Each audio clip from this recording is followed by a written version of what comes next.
एक समय की बात है। किसी दूर जगह पर एक नगरी था। वो नगरी नदी किनारे बसी हुई थी। वहाँ का राजा बहुत ही मूर्ख और सनकी था। एक दिन राजा अपने मंत्री के साथ संध्या के समय नदी के किनारे टहल रहा था। तभी उसने मंत्री से पूछा, मंत्री बताओ, यह नदी किस दिशा की ओर और कहाँ बहकर जाती है?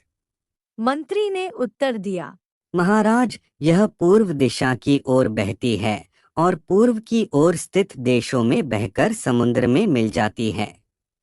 यह सुनकर राजा बोला, यह नदी हमारी है और इसका पानी भी हमारा है। क्या पूर्व में स्थित देश इस नदी के पानी का उपयोग करते हैं? मंत्री ने उत्तर दिया, जी महाराज, जब नदी उधर बहती है तो करते ही होंगे। इस पर राजा बोला, जाओ नदी पर दीवार बनवा दो और सारा का सारा पानी रोक दो। हम नहीं चाहते हैं कि पूर्व दिशा में स्थित देशों को पानी दिया जाए। मंत्री ने उत्तर दिया, लेकिन महाराज, इससे हमें ही नुकसान होगा। राजा गुस्से में बोला, नुकसान? कैसा नुकसान? नुकसान तो हमारा हो रहा है। हमारा पानी पूरब के देश मुफ्त में ले रहे हैं और तुम कहते हो कि नुकसान हमारा ही होगा। मेरी आज्ञा का शीघ्र से शीघ्र पालन करो। मंत्री तुरंत कारीगरों को बुला लाया और नदी पर दीवार बनाने के काम शुरू करवा दिया। कुछ ही दिनों में दीवार बनकर तैयार हो गई।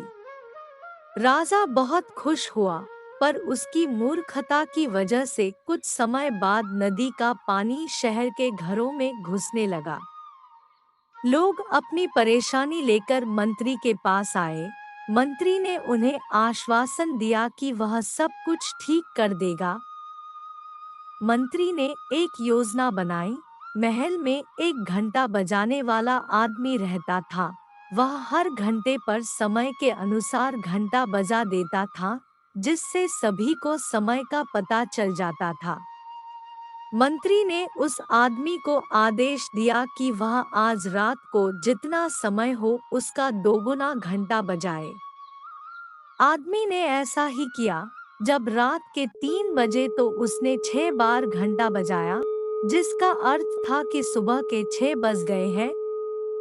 घंटा बजते ही सभी लोग उठ गए। राजा भी उठ गया और बाहर आ गया। वहां पर मंत्री मौजूद था। राजा ने मंत्री से पूछा, मंत्री, अभी तक सुबह नहीं हुई है क्या? और सूरज अभी तक निकला क्यों नहीं है? मंत्री ने उत्तर दिया, महाराज, सुबह तो हो चुकी है, परंतु सूरज नहीं निकला है, क्योंकि सूरज पूरब की ओर से निकलता है। शायद पूरब के देशों ने सूरज को रोक दिया है, क्योंकि हमने उनका पानी रोक दिया था। इसीलिए अब हमारे राज्य में कभी सूरज नहीं निकलेगा। राजा बहुत चिंतित हुआ और बोला, क्या अब कभी भी हमारे देश में सूरज नहीं निकलेगा? हम सब अंधकार में कैसे रहेंगे?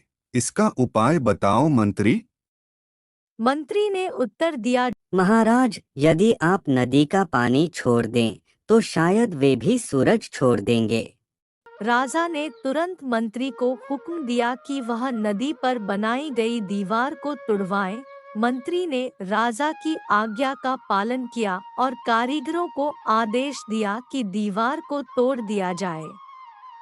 कारीगरों ने दीवार तोड़ दी और जैसे ही दीवार टूटी, सचमुच सूर्योदय का समय हो चुका था और दिव्यमान सूरज चारों तरफ अपनी लालिमा बिखेर रहा था। सूरज को उगता देख राजा बहुत खुश हुआ और मंत्री को इनाम दिया और कहा, तुम्हारी वजह से आज हम फिर सूरज को देख पाए हैं। अब हमारे राज्य में कभी अंधेरा नहीं रहेगा। मंत्री ने मासूम सा मुंह बनाकर जवाब दिया, महाराज, यह तो मेरा फर्ज था। तो इस कहानी से हमें ये सीख मिलती है कि हमें मूर्ख लोगों को समझाने लिए कभी-कभी खुद मूर्ख बनना पड़ता है।